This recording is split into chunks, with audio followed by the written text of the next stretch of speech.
Hi friends, welcome to வலிமை IAS academy. நம்ம அடுத்த செட் பார்க்க போகிறோம். ஸோ அடுத்த செட், அதாவது தேர்ட் செட்டில் நம்ம பார்க்க போகிறோம். என்ன கொஷின்ஸ் பார்க்க போகிறோம் அப்படின்னா ஏடிஓ கொஷின்ஸ். ஏடிஓனா அசிஸ்டன்ட் டூரிஸ்ட் ஆஃபீஸருக்கு உண்டானது. ஸோ வாங்க போயிடலாம். Who is the link man? யார் லிங்க் மேன் அப்படின்னு சொல்லி கேட்டிருக்காங்க. இணைப்பு மனிதன் யார் அப்படின்னு சொல்லி கேட்டிருக்காங்க. ஸோ இதுல option see the correct. A person who helps the guest arrive in and depart from the hotel. So option C பாருங்க, விருந்தினருக்கு ஹோட்டலுக்கு வருவதற்கும் புறப்படுவதற்கும் உதவுபவர்.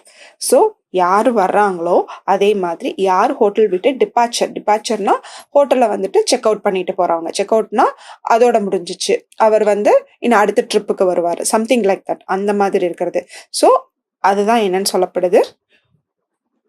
எஸ், அது லிங்க் மேன். அவங்க கனெக்ட் பண்றவங்க link man. So option C. 12th question பாருங்க. So 12th question என்ன கொடுத்துருக்காங்க? why is a 5-star hotel food always more costlier than a normal standard hotel? எதனால அப்படின்னு சொல்லி கேட்டிருக்காங்க. இது தமிழ்ல பாருங்க, சாதாரண தரமான ஹோட்டலை விட 5 நட்சத்திர ஹோட்டல் உணவு ஏன் எப்போதும் விலை அதிகமாக காணப்படுகின்றது? இதற்கான சரியான பதில் பார்த்துக்கிட்டிங்கன்னா B, better standards of room, catering, cleaning and services. So சிறந்த தரமான அறைகள், கேட்டரிங், சுத்தம் மற்றும் சேவைகள் இருப்பதனால் இது அதிகமாக இருக்கின்றது. அதாவது நட்சத்திர ஹோட்டல்ல ஃபுட்டோடைய ரேட்டா இருந்தாலும் சரி, ரூம்ஸோடைய ரேட்டா இருந்தாலும் சரி ஜாஸ்தியா இருக்கு. So option B. 13th பாருங்க. In a single bedroom, the number of glasses given to the guests எவ்வளவு கொடுத்துருக்காங்க அப்படின்னு சொல்லி கேட்டிருக்காங்க.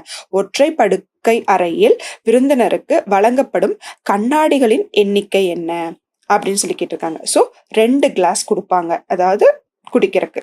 14th பாருங்க. What is the main feature of a timeshare establishment? timeshare ஸ்தாபனத்தின் முக்கிய அம்சம் என்ன? இதற்கான சரியான பதில் பார்த்துக்கிட்டீங்க அப்படின்னா, குறிப்பிட்ட நேர அட்டவினையின்படி விருந்தினர் அல்லது சுற்றுலா பயணிகளால் அறைகள் அல்லது வளங்கள் பகிர்ந்து கொள்ளப்படுகின்றன. So option B, it's rooms are resources are shared by guest are tourist according to specified time schedules.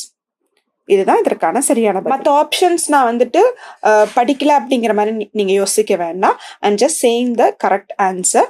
மற்ற ஆப்ஷன்ஸை பாருங்க, எது இல்லையோ அப்படிங்கிறத நீங்க உங்க டைம் சேவ் பண்ணி படிச்சுக்கோங்க. அதுக்காக தான் நான் ஸ்கிப் பண்ணிட்டு போறேன். கடைசி கேள்வி இந்த செட்ல 15th. If the guest wants to check out of the hotel but does not want to take his luggage along with him, then the most appropriate step for him to take would be to என்னவாக இருக்கும்? விருந்தினர் ஹோட்டலை விட்டு வெளியேறும் போது ஆனால் அவருடன் அவரது உடைமைகளை எடுத்து செல்ல விரும்பவில்லை என்றால் அவர் எடுக்க வேண்டிய மிகவும் பொருத்தமான நடவடிக்கை எதுவாக இருக்கும் அப்படின்னு சொல்லி கேட்டிருக்காங்க. இதற்கான சரியான பதில் பார்த்துக்கிட்டிங்கன்னா ஆப்ஷன் ஏ. என்ன கொடுத்துருக்காங்க? Deposit his luggage in the hotels cloak room. So cloak room அப்படிங்கிறது என்னன்னா, அது கிட்டத்தட்ட ஒரு ஸ்டோர் ரூம் மாதிரி ரிசப்ஷன் ஏரியாவில் இருக்கும், ஃப்ரண்ட் ஆஃபீஸ்ன்னு சொல்லுவாங்க. ஸோ அப்போ அந்த முன் அறை அப்படின்னு சொல்லலாம். முன் அறைன்னு சொல்ல முடியாது, இட்ஸ் லைக் விருந்தினர்களை உபசரிக்கும் ஒரு முதல் தளம். அங்க பார்த்துக்கிட்டிங்கன்னா என்ன இருக்கும் அப்படின்னா கிளாக் ரூம்னு ஒன்று இருக்கும். ஸோ அங்க யாராவது கெஸ்ட் விட்டுட்டு போயிட்டாங்கன்னா அங்க வச்சுக்குவாங்க. ஏன்னா உடனடியாக அவங்க திருப்பியும் கேட்டாங்க அப்படின்னா உடனடியாக எடுத்து கொடுக்கறதுக்காக. Mostly it is like a store room மாதிரி. ஹோட்டலில் ஆடை அறையில் அவரது உடைமைகளை வைக்கவும் அங்கதான் வைப்பாங்க. So option A. Okay friends, இன்னைக்கு நம்ம 15 கொஷின்ஸ் பார்த்துருக்கோம். அதாவது இன்னைக்கு பார்க்கல, தொடர்ச்சியாக பார்த்துட்டு வரதுல நான் சொல்ல வரேன். ஸோ 5 கொஷின்ஸ் இன்னைக்கு நம்ம பார்த்துருக்கோம். ஸோ நம்மளுடைய வலிமை ஐஏஎஸ் அகாடமியில் ஏடிஓ எக்ஸாம்ஸ்க்கு உண்டான அட்மிஷன்ஸ் போயிட்டு இருக்கு, both online and offline. So இதற்கு நீங்கள் அட்மிஷன் போடணும்னு நினச்சிங்கன்னா டிஸ்கிரிப்ஷனில் இருக்கக்கூடிய நம்பருக்கு கால் பண்ணி கான்டாக்ட் பண்ணிக்கோங்க. தேங்க்யூ.